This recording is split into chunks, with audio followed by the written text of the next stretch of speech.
Hello, class. I hope everyone is having a fantastic day. I am coming to you with a brief overview of the week 6 assignment.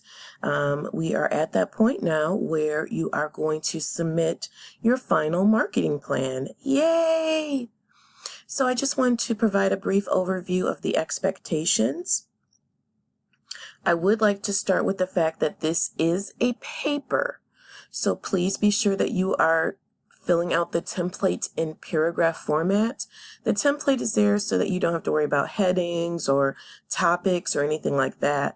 However, it is very important that you fill out the template in paragraph format because you are to submit a full-length paper.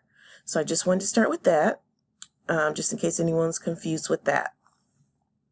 So now moving right along, I would suggest that you review the feedback from the week 5 assignment and make all of the changes and suggestions. That's very important because, again, this week you are submitting the entire marketing plan. So I'm just going to briefly review some of the things from week 5. In week 5, you were to provide background research, company history, and information about the product. You are also to provide the competitor's analysis, description of your competition, and the strategy. You could find that information in the simulation by clicking on the Results tab. You were also to share how you are doing currently in terms of the product, price, promotion, and place. You were also to start thinking about brainstorming the strengths, weaknesses, and opportunities, as well as threats and trends of your organization.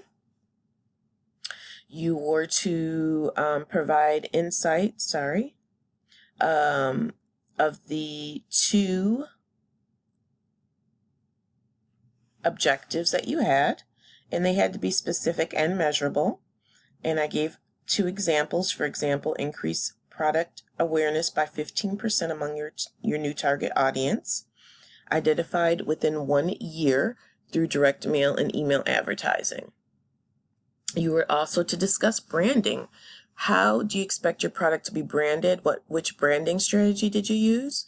And in terms of positioning, please be sure to look at how you feel that the consumer will view your product as compared to your competitors. And finally, you were to look at market segmentation. Is there a way to look at your target audience and divide it into several markets so that you can successfully reach each of them with your plan? Okay, so that brings us to the new information that you are to add. The first thing you're going to add is your new marketing mix. And what this means is that after you have reviewed your product, your pricing, your promotion, and your distribution, just kind of reflect on that and say to yourself, is this the right strategy to reach my target market? Because remember, in week 5, you divided up your target market into several markets. So now that you have several markets from your one large target market, is your marketing mix that you originally created the right mix? And if not, now is the time to make changes to that. Now, if you're going to keep the same marketing mix, that's fine, but please be sure to indicate why everything is staying the same. So why is your product staying the same, your pricing, your place, and your promotion, both domestically and globally? And again, if you make changes, you might make changes to the price because you say, okay, I've done a little bit more research about my target market and they want the price to be higher, or I've done more research and they want the price to be lower, so I'm adjusting my price. Whatever the case may be, this is your opportunity to make any tweaks and adjustments to your marketing plan based on your research, based on how you're doing in the simulation, based on the changes that you made to your target market to segment it into smaller markets. So that's what this section is all about. So whatever choice you make, just make sure you justify it and explain it. And again, make sure that you're writing a full section with product, price, place, promotion. If it's the same, then it's going to be the same. However, you're going to explain why it's the same. If you change it, explain the changes. Okay? So I just wanted to clarify that, because some people say, okay, what's the difference between the one I did in week 5 and the one I'm doing now? The difference is that now that you've had time to play in the simulation, now that you've had time to research a little bit more, now that you have time to segment your market into smaller markets, make sure that your marketing mix is now reflective of all of that. Okay? So that is section 3.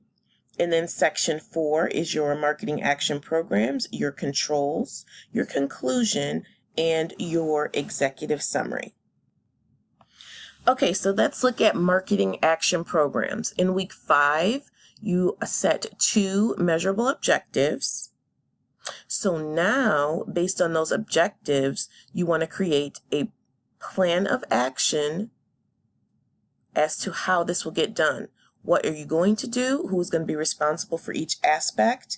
How much will it cost? And when will it be completed? So the marketing action program section is where you look at your 2 objectives and you share the plan to get those objectives accomplished. You can share a schedule if you wish. I just included that in the template. You don't have to have a graphic, but if you have a graphic, that's great. But you want to be sure to answer those 4 questions for both of your objectives. So what are you going to do exactly? What will be done? That's number 1. Who will be responsible for each aspect of what needs to be done? How much will it cost your company? And when will it be completed? Okay, so that is section 4, marketing action programs. Section 5 is your controls. And when we talk about controls, we're thinking of it from a management perspective. You want to think about, you are rolling out a brand new product, a brand new brand. You could be in the process of product development. So how are you going to oversee this process to make sure that it is effective and efficient? How will the progress of this plan be monitored to ensure that your results are effective and that you are reviewing the implementation process? So that's what we're looking for here in terms of control. Be sure to address how the progress of this plan will be monitored to review the implementation results. So you have a plan in place. You have goals you have set, you have promotions, pricing, new product development, you have all this stuff going on.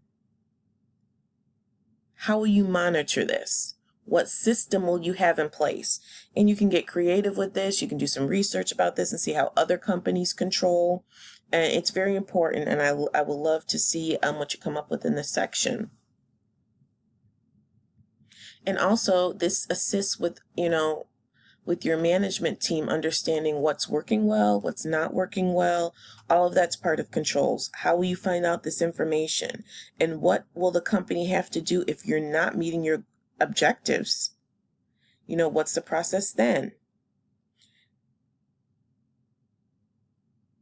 And if something is happening that's not working and it's impacting your end user or your consumer of your shoe, how will you address that? So I really would like you to look at, now that you've set these goals, now that you have a plan in place, how can you ensure that this plan is going to be completed effectively, efficiently, and to the benefit of the consumer? Okay, so that's what the control section is all about. Finally, you're going to wrap up the paper in the conclusion. And do not forget the executive summary. The executive summary is at the beginning of your marketing plan. However, it is a well-detailed summary of the entire marketing plan. So you cannot finish the executive summary until you finish with the controls, because the controls is the last major section of the marketing plan. So I hope that this information is useful. I may create another video about section 3, but that's it for now. Thank you so much.